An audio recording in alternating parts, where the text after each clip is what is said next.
Hello, love. So excited to be back with you. And I'm excited about today's episode. Here we are. It's October. Can you even believe it? It's almost over. I know. Time this year, 2024, I can't believe that we're at the end of it in the last couple of months. It does go fast. And then we're going to be in 2025. Today, I really want to talk about comparison. And I've talked about it before. I talk about it a lot with my clients. There's this quote by Teddy Roosevelt, right? It's the comparison is the thief of all joy. And I do believe it's a very human emotion. I mean, it is not even emotion. We just our brain wants to compare. Sometimes we need to compare things because we want to see where we're at or how this works or all the different things. Sometimes when we're researching something, we look and we compare and we compare this brand with that brand. I mean, comparison is just a part of our lives. But what I have found is, especially for women, comparison is really, it can become almost like this center point of our existence. And we're comparing ourselves, our journeys, our lives, our bodies, our wealth, our relationships, our, careers to everyone else around us. And now we have this thing called social media. And so it really exacerbates the situation, right? It intensifies it because we can now get on our phones and within 5 minutes, we can compare ourselves to, all of these people on the internet that we probably don't even know. And so comparison, again, is just part of the human experience. So recently, I'm 2 weeks out. I just had a hip replacement. It's been very interesting experience because I didn't want to have the hip replacement. It's been a couple years since I really learned that, I needed one. I really kind of was I'm not doing it. And then this year, last few months, I was just okay. And I went through this whole research decision-making model to decide if this was right for me. And it was. And I made the decision and I've had the surgery. And I didn't know what to experience, obviously, because I never had a hip replacement. And this is so important. So wherever you're on in your journey, so, if you're trying to lose weight or you're trying to have a better relationship or you're some point in your career or you're making a health decision for yourself. If you haven't experienced whatever it is that you're going through, maybe you're going through menopause, right? So I'm also menopausal, right? So add all those fun things together. And, I'm going through at this stage in my life, this experience in my life is different. And I haven't experienced a hip replacement. You right now at this point in your life, even though you think, oh, well, I'm older and I've experienced all these things, ladies, as we grow and our bodies change and our health changes and relationships change, we always are experiencing things really for the first time. And understanding that we're not sure, because we haven't gone through this phase of our life or this part of our life, we don't know what to expect. So what we do is we go out there and try to figure out everyone else's experience. This is what we do. We got the Googles. So I went out and Googled everyone's experience and where should I be and where should I be in week 1 and week 2 and all the things. But again, I had never experienced it. So I had no idea how it was going to go.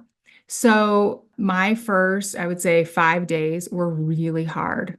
And it was very surprising to me because I like to tout that I have a high pain tolerance and, all the things. Like I'm Superwoman, right? And the first 5 days were really hard. I had a lot of pain. I did not tolerate pain medication at all very well. I had to get off it. I was having night sweats and all sorts of different things. Like I'm not sleeping more than an hour, 2 hours at a time. And so my first 5 days were really hard. And so I noticed that I started thinking, having a lot of shame for myself of why are you struggling? Why is this so hard? Why is this so difficult? And I'll tell you, it was because I had received all this information of, what I should be experiencing. And again, I'm Googling it. So really, when you Google things, ladies, this is so important. Mostly when a doctor or a weight loss company or relationship, whatever, we're showing the success stories. We're showing the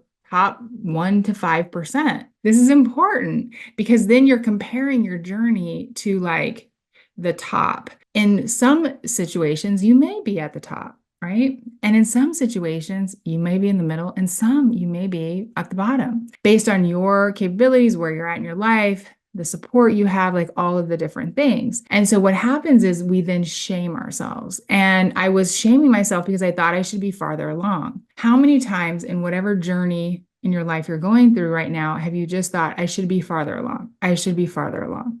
That thought, it's such a horrific thought, actually, because it just keeps you focused on the outcome and the result and the future instead of being right now in the space that you're in the body that you're in, having love and kindness and grace for your journey right now and your own true lived experience. Your experience, my experience, all the experience of all the folks, it's different and it's based on a lot of different things. And understanding that you have a different experience than me or I have a different experience than you is not good or bad. It just is. And so when we can release some of that comparison, because this has shown up, comparison has shown up in so many, I mean, this is just, again, it's just how our brains work. I mean, it's shown up for me in so many different areas of my life, in my career, in my relationships, and my finances, and, my meter of success, all the things. But what I find is it doesn't help me. It's never helpful to me to compare myself to someone else. It is this balance of figuring out, when I need to allow myself grace and kindness and love and time, and when I need to be self-requiring and pushing myself a little bit and, show up for myself and do that. And it is a balance, ladies. Comparison to others and others' journeys, it's not helpful in that. Because all that does is it really freezes you. You start becoming self-critical. You start having all these emotions. You start judging yourself, like all of the things, instead of just allowing yourself the grace and the love and the space. I've cried several times over the last couple of weeks and just like, poor me. I needed to allow myself to be that. And then I was self-requiring. There were times where I didn't want to get up because it's painful to get up. And I would say, all right, Shan, let's go. And I'd talk to myself and I'd get up. So it's this very like balance, but it's never balanced. It's like this up and down, right? It's like if you think of a scale, it's never balanced. It's just this up and down. So sometimes I just felt like, woe is me. This is hard. And then sometimes I'm like, okay, this is getting better. All right, we got this. We're going to be okay. And then I'd be right. And it's this up and down that I think we have been told is bad. Like we should always just be up. Always be up, always be positive, always be striving for more, be superwoman, be all the things. But sometimes we just don't feel like it. Sometimes we just feel like you want to crawl in bed, and that's okay too. And I think that it's just this balance that we each have to find for ourselves, depending on the stage of life that we're at. And I think getting support too in this and getting help in this and having people around you who are supportive and communities around you who are supportive is an important part of this too. I think about all the support I've had over the last 2 weeks. I've had a tremendous amount of support and love and, so much. I can't even tell you. And so I, would just tell myself like, I am loved. And I would also say, I have love for me too. And so, but when I'd go on the Googles and I'd see all the people who are, 2 weeks out and they're, running circles and marathons, all the things, then I just felt bad and I would shame myself. And so comparison, I really believe we do it, you do it, we all do it. And you have to find and catch yourself when you're doing it so that you can redirect your brain and your thoughts around it, because it is not helpful. It is not helpful in the way that most of us, we think that if we can shame ourselves, if we can beat ourselves up, that we'll actually progress. But for most of us, that doesn't work. For sure, it doesn't work long term. Might work for a minute, might work for, couple minutes, but ultimately, when you feel bad about yourself, you really want to disconnect from yourself. There are a lot of negative effects of comparison, right? You can start to really take on this identity of a person who's not enough. Because when you compare yourself to all the people who are showing their best lives, this is why I say like social media is like the best 1 to 5% of our lives. We're not, most people, I'm not saying everyone, but most people are not out there sharing all their struggles and the fight they just got in with their spouse and the financial problems that they're having. And no, that's not that they're sharing, or their kids really are struggling. I mean, they're not sharing most of that. And so we're looking at this and we're thinking they're sharing the best 1 to 5% of their lives. And then we're comparing ourselves to that. And they're showing this beautifully cleaned house. And then if you just flip the camera around, all the junk's in the back. Ladies, right? I say this because it's so important to understand. And so what happens is we start to take on this identity of not enoughness. And this happens a lot with comparison. And so understanding how comparison is showing up in your life, understanding how it's lowering the way that you feel about yourself and your enoughness, what it does is it eventually just kind of stalls out your growth. You just can become very stuck and you can feel like things are not going to get better. You can even start to have things like, well, this is how it works out. Nothing ever good happens to me. I'm not the lucky one. You just start having these thoughts like this always happens to me. And so that's again another negative kind of side effect of the comparison. And I think too, comparison to others can spark a lot of jealousy. It can keep us from being connected with humans because if someone's having a success right now, we have a hard time celebrating it because the way we feel about ourselves. And so this is just important to know because it can keep you disconnected from other humans in your life too, my love. This is so important because comparison really is the root, really ugly root of stealing all of your enoughness, all of your joy, your happiness, the faith and belief that you have in yourself. You just have to be on to yourself when you're doing it and how it's showing up. So this is what you do. Really understand the impacts of how social media, the TV, your family, your friends, how that is impacting you. How are you comparing yourself to others? Where is this showing up in your journey? And it's really the self-awareness of how is this showing up? And then the next part is starting to redirect your brain to your journey. My journey in this hip replacement is mine and mine alone. My body is going to heal differently. There are going to be people who recover quicker. There's going to be people who recover, less fast, whatever that means. And what I've decided is I'm losing all the time. I have to keep redirecting my mind. I don't care how long this takes to recover. I'm going to focus on the process of recovering, the things I need to do to recover. And then I'm just going to focus on that with giving myself love and kindness and being requiring of myself so that I can do the things that I need to do to heal and build strength and all of those other pieces that I need to, again, heal. Right? And so wherever you are in your journey, how do you focus on the process? How do you focus on what you're doing, what you're thinking, how you're feeling about it versus the outcome?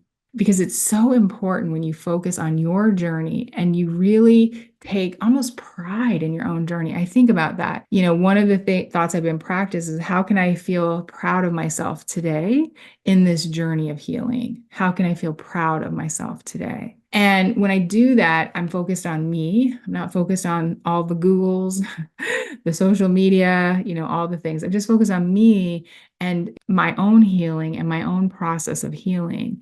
And so wherever you're healing in your journey, if you're healing in your relationship with yourself, if you're healing in, your relationship with your body and with food, if you're healing in, the in some of the things that you may have addictions to, or all the different pieces, or from trauma, allowing yourself that space to heal and to not compare yourself to someone else's journey. We use time against ourselves a lot. We think things should be faster. We think we should do better. We think we're just going to figure it all out and then things are going to be great. We figure it out and then it changes, then we change, and then there's another obstacle and we have to learn it all over again. And so again, focus on your own journey. So one, Become self-aware. Where is comparisons showing up? To focus on your own journey. And then just really show a lot of love for yourself and a lot of grace and being really grateful for you and where you're at in your journey. For me, I've practiced a lot of gratitude for my body. It is healing. And that's amazing. Like, holy moly, like my bone was cut. Like, I don't know. Like, I think about all the things it went through, and it's healing and allowing myself to heal and being so grateful for this beautiful body that is healing and this mind that keeps healing. And so, again, practicing that gratefulness and that love for yourself. Oh, so important. And then detox if you need to. And what I mean by that is if you got things on social media or you have TV shows or you have people, and I don't mean get rid of the people, but just like I'll talk about this in three. So the easy ones are social media, TV, that, detox it, just remove it, stop following them, all the things. Snooze for 30 days. You can do that, I think, in Facebook, right? Whatever it is, just take a break. Get off social media for 30 days. See how you feel. Whatever that is means to you. The second part is maybe you have people in your life, right? Maybe you have a little jealousy, or maybe they say things to you. You can always decide to change relationships and to leave them if that's the best thing, or set boundaries. But if it's someone important and you love them, you compare yourself to them, you can start to, again, change your own mind about this. So when you start to see that comparison with them, you can redirect your brain to your own journey. And then how can I love them? How can I love them? It always helps me when I'm feeling an emotion about someone that I don't want to, whether it's jealousy, envy, frustration, anger. How can I love them? Because it just takes my brain off of the whatever the thoughts that are causing the frustration or the anger or the jealousy, to how can I love them? And again, so really I'm detoxing my own thinking so that I can get to more of a place of love and acceptance for them and where they're at. And wherever that other person is means nothing about me. If someone's having success in their life, I want to celebrate that. I want to feel amazing about that. And it doesn't mean that I'm less than because someone is, amazing and wonderful. I am surrounded by the most amazing, I mean, talented, beautiful, I don't even know, like ladies that I just am like, whoa, like people that are just astonishing to me. And that doesn't make me less. It's really important to know that, my loves. People can live these amazing, wonderful lives and be amazing humans, and it doesn't make you less. It's when we have thoughts that we should be like someone that then we feel like we should, that we should be different. And I'm saying just show up as you are. Just be who you are. That's the best version of you, is you. And with all of your broken pieces, with all of your love, with all your beauty, all of that is just you. So, my love, self-awareness, focus on your own journey, and really practice gratitude and love for yourself. And then detox where you need. Detox your mind, detox your environment, and celebrate you. And know that you are enough just as you are. All right, my love. I'll see you in a couple weeks.